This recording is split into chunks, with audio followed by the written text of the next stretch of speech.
The more you study and learn about history, the more you learn that we have been lied to about everything by everyone.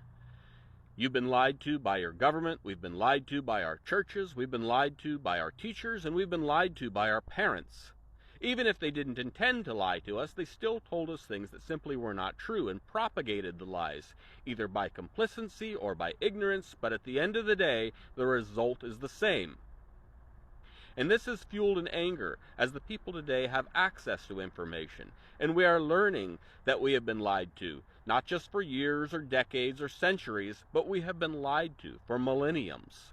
We might stop obeying their orders and being their obedient servants. We might stop obeying their orders and dying in their useless wars.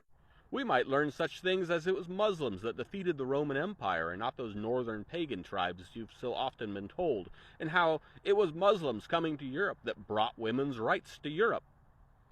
They don't want you to know that the Crusaders were bloodthirsty killers that slaughtered innocent people by the millions who had never raised a sword to them. They don't want you to know about how when Muslims captured most of Europe, unlike the Christians, they never practiced conversion by the sword, join our religion or die. In fact, when Muslims took Europe, they guaranteed the freedom of religion for all people. That's why when the Muslim Empire was eventually defeated in Europe, Christianity still dominated the European countries. Muslims had never forced conversion. Even atrocities such as the Crusades were somehow excusable or understandable as they served a greater purpose. They don't want you to understand history for the expansion of knowledge, the betterment of yourself, or the betterment of humanity.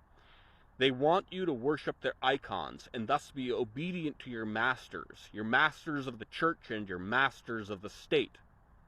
Knowledge threatens their power. They know that in the long term, when enough people have that knowledge, their power will cease to exist. The establishment holds itself as infallible as God, that their actions, no matter how insidious, are somehow righteous, and like that story of old, do not want you eating from that fruit of knowledge. These people are many things, but they are not stupid. The people who have manipulated humanity for thousands of years know exactly what they're doing. And of course, they will tell you that it has been for your own good. They're doing it because you're not capable of self-determination. You're not capable of ruling over your own life. It's rooted in ego and in greed and in lust and power.